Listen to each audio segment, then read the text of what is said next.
Hello, I'm Dr. Jeanette Raymond, psychologist, psychotherapist, and relationship expert. And today I'm going to talk to you about grief, healthy grief and unhealthy grief. The moment we're born, we are grieving. That's why we cry, because we've lost the protection of the womb. We have to start breathing by ourselves, and it's very scary to be in a place where we don't have any idea of how it's going to be, the uncertainty of it. And we're grieving for the loss of that familiarity, that support, that known entity, that things that we can rely on in the womb when the placenta is cut. But we grieve all the time. For example, when you've lost your hair, maybe because you are stressed, or you've had some chemotherapy, or you've lost, a loved pet. Maybe you lost a friend because they moved away. Maybe you lost the mentoring of a good teacher when you had to change classes. Maybe you lost the feeling of being loved by a parent who had a favorite son or daughter and put you in the background. Any of these things are losses and that require grief, because grief is natural, it's normal, all mammals have it, and it's ubiquitous. It's when you don't grieve, it's when you hold on to something, when you pretend it's not a loss, that it doesn't mean anything, that's when the trouble starts. That's when you have stress, that's when you have anxiety, it's when you have depression or panic, and so on. Now, there's also the more familiar kind of grief that we think of, when you've lost a partner through death, or maybe divorce, or maybe when your children grow up and leave the nest. There's so many different kinds of grief. What about the grief where your partner has Alzheimer's, they've lost their mind, and then you have to grieve because they're no longer the person you know? That's also grief. You may lose a breast if you have breast cancer and you've had a mastectomy. You may lose your ability to do certain things that you did when you were a kid because you're older. And all these things are losses. The loss of the home that you once lived in, which has been torn down by a developer. These are all losses. Everything and every day we have a loss. When we get up we change from the sleeping to the waking, we've lost that nice feeling of being asleep and not having to worry about anything. So everything has a loss, but there are also gains. And I think we don't often talk about that. So let me talk to you about people that I work with who have a kind of unhealthy grief, and that's why they're working with me in therapy. So one woman that I worked with, Marcella, she was in her late 20s, and she was always crying and upset, sort of grieving all the time, because no matter what she did or how she tried, her mother always favored her brother, heaped praise on him, thought he was the sun shined out of his backside, but no matter how hard she tried, no matter what she achieved in life, no matter how pretty she was or anything, her mother just, didn't take much notice. So she grieved all the time on a constant basis because she could not get her mother to be the kind of mother that she wanted. So this is what I call unhealthy grief. When you want to change someone to be someone that you need them to be because you feel like you're entitled to have that. And yes, Marcella is entitled to have that. But she also has to accept that having tried to do it for pretty much all of her 27 years of life, and it hasn't happened, it's unlikely, and that she has to try and get that kind of acknowledgement, validation, love, support, and care from another person in the adult world. that keeping on trying to do it with her mother is actually stopping her from having normal, healthy relationships with other people. And lo and behold, she picks a boyfriend who treats her in exactly the same way as her mother does. He doesn't notice her when she makes nice meals or dresses nicely. When they go out together, he's always praising other people, his family members, and making her out to be nothing and meaningless, insignificant. So she's trying to undo this experience with her mother, with her boyfriend, and probably if she picks another boyfriend, it'll be exactly the same.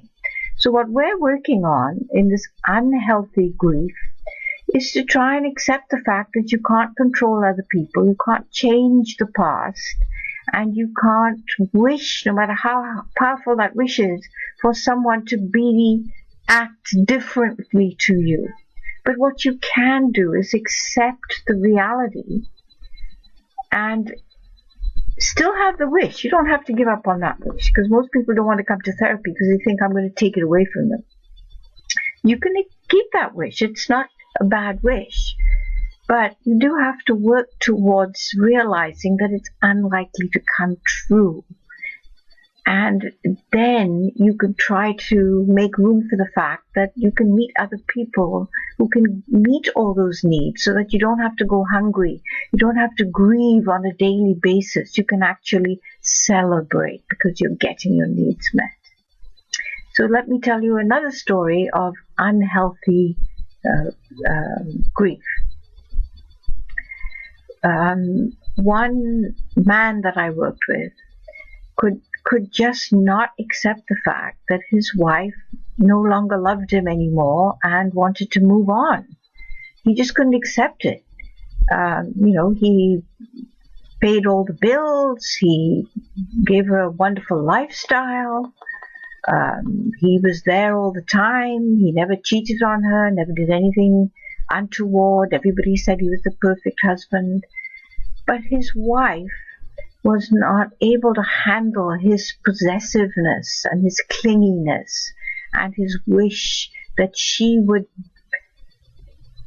exclude the whole world in order to focus on him. That he felt like if he was this good husband, then she should just not need anyone else. And he couldn't accept the fact that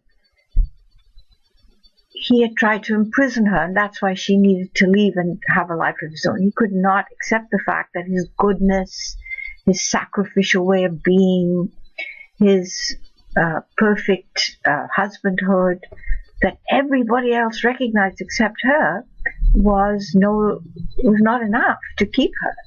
And so he wouldn't grieve. So this is the unhealthy aspect. He refused to grieve. He kept thinking that if he kept all her things, if he had her everything exactly as it was before she left, that one day she would see the error of her ways and come back, that somehow she would realize what she'd given up, that she would suffer for what she did, and that she would come back and atone for her sins and beg for forgiveness, and then all would be well.